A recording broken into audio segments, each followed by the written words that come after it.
Hello, this is going to be a poetry session by Andrew Oerke.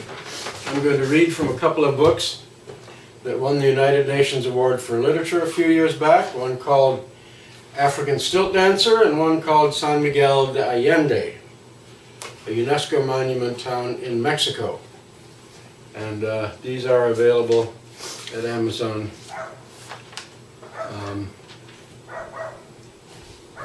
If anybody is interested.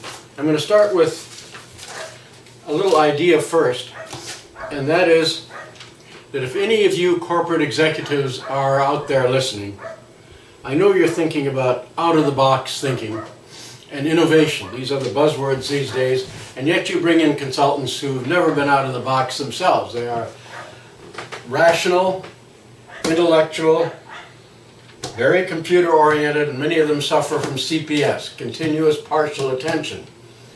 That is, they're zebras, constantly scanning and adding and subtracting and doing numbers, but they have lost the ability to think deeply, to concentrate, and to be creative. To be creative, you have to think out of the box. I could take any of your executives in one Saturday or one weekend and teach them how to think out of the box about their management skills, their marketing, their pencil, doesn't matter what. Themselves, you name it, any object. If they don't think out of the box, they're going to just create useless verse.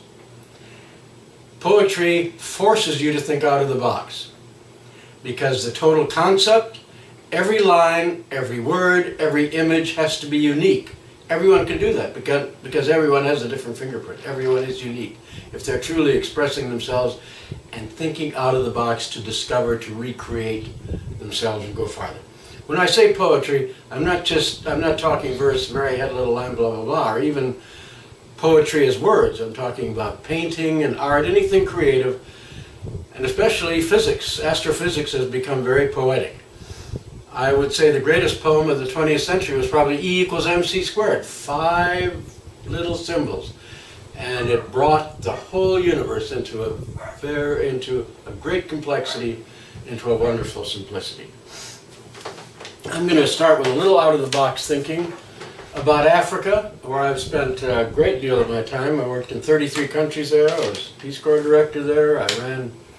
I started microfinance projects there in the 60s, 70s, and 80s, and started them in about 80 countries very successfully, and microfinance took off like a shot.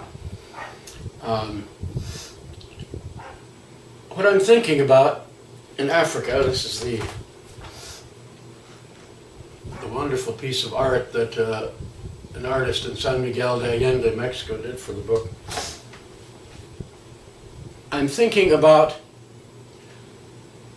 the image that people have of Africa, that it's a basket case, a problem.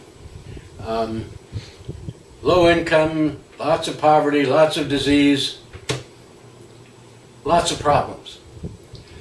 But if you want to stretch your mind a little bit and think a little bit larger, I'm going to suggest to you that all the major milestones of the human journey started in Africa.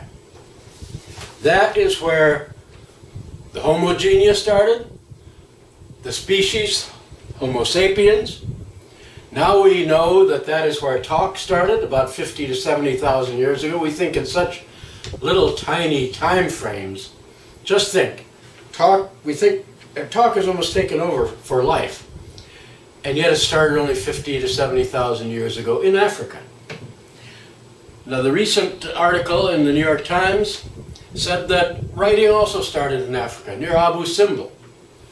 And it was started by merchants because they couldn't keep track of segues of numbers for very long. Just try it sometime. It's easier to remember words. So they started making marks on clay, and this led to writing. Then you have civil society. We take civilization for granted. That's only been around for about 6,000 years, what we call civilization. Very young, a youngster.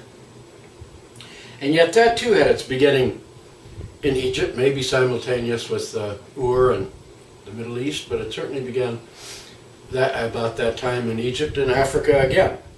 And then what I call the soul train, the idea of what is the best of the human experience, what we call spiritual, whether you're a theist or an atheist or an ethicist or whatever you are. We all have a sense of the best that humans can be and of the ethical.